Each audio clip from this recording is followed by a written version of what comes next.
Assalamualaikum warahmatullahi wabarakatuh. Jumpa lagi dengan Pemburu Surga. Pada kesempatan hari ini saya akan menceritakan tentang Rasulullah berjualan di pasar. Silahkan ditonton, jangan di skip sehingga tidak gagal paham. Begini kisahnya, mari kita mulai.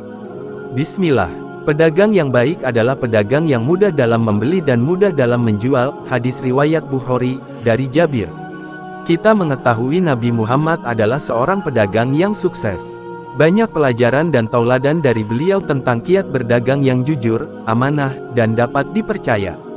Di usianya yang baru 25 tahun, Nabi Muhammad sudah menjadi seorang pengusaha atau entrepreneur yang sukses, cemerlang, kaya raya, kerap berniaga hingga ke luar negeri.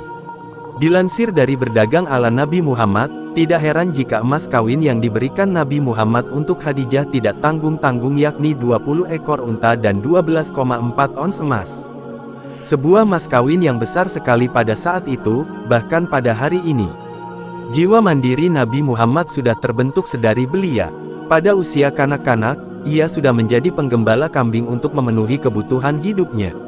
Saat berumur 12 tahun, Nabi Muhammad pertama kali belajar berdagang atau berwirausaha. Ia diajak pamannya Abu Talib untuk ikut dalam rombongan dagang ke Syam, saat ini Suriah. Sejak saat itu, Nabi Muhammad semakin menekuni dunia usaha atau dagang. Merujuk buku Muhammad At-Trader, Nabi Muhammad sudah menjadi pemimpin kafilah dagang ke luar negeri pada saat usianya baru 17 tahun.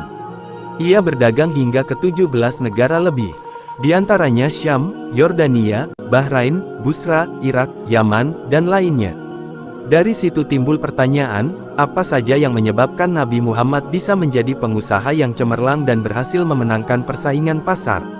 Dalam buku Marketing Muhammad, ada beberapa hal yang perlu diperhatikan ketika ingin sukses menjadi pedagang, pengusaha, atau entrepreneur seperti Nabi Muhammad. Pertama, melakukan segmentasi, menetapkan target pasar, targeting, dan positioning. Sebelum menjajakan suatu barang, Nabi Muhammad memiliki pengetahuan yang mendalam tentang kebiasaan, cara hidup, cara makan dan minum, serta kebutuhan yang diperlukan masyarakat setempat. Ia berhasil melakukan segmentasi sehingga ketika datang ke kota A maka barang-barang yang dibawa adalah ini dan itu. Ketika datang ke kota B maka barang yang dibawa lain lagi. Dan seterusnya. Nabi Muhammad juga mahir dalam melakukan targeting. Ia tidak hanya memasuki satu segmen saja, ia memasuki semua segmen yang ada dalam masyarakat Semenanjung Arab. Mulai dari budak hingga kalangan elit kerajaan, bahkan sang raja. Di samping itu, Nabi Muhammad adalah seorang yang pintar dalam memosisikan diri dimanapun dia berada. Ia tidak pernah mengecewakan pelanggannya. Ia juga sangat menghormati pelanggannya, baik yang dewasa ataupun remaja. Kedua, melakukan diferensiasi, bauran pemasaran, dan memiliki prinsip dalam menjual. Nabi Muhammad adalah orang yang berpikiran out of the box. Ia berdagang dengan cara-cara yang beda, tidak konvensional digunakan pedagang lainnya pada saat itu. Terkait hal ini, ada dua cara yang dilakukan Nabi Muhammad, yaitu menjalin hubungan yang baik, silaturahim, dengan pelanggannya dan melakukan ekspansi usaha ke wilayah-wilayah lain, bukan hanya satu wilayah saja. Yang tidak kalah penting, Nabi Muhammad selalu menjelaskan kekurangan dan kelebihan barang dagangannya dengan jujur kepada para pelanggannya. Mematok harga sesuai dengan nilai komoditasnya dan tidak melakukan perang harga dengan pedagang lainnya. Janganlah kamu menjual menyaingi penjualan saudaramu, kata Nabi dalam sebuah hadis riwayat Bukhari. Nabi Muhammad juga memiliki prinsip-prinsip manakala menjual barang dagangannya. Di antaranya adalah tidak menipu dalam mendeskripsikan barang dagangannya, tidak bersumpah yang berlebihan, jujur dalam timbangan dan takaran, serta tidak memonopoli komoditas. Ketiga, melakukan branding dan pelayanan yang baik. Nabi Muhammad dikenal sebagai masyarakat Arab sebagai pribadi yang jujur dan bisa dipercaya sehingga ia mendapatkan julukan Al-Amin.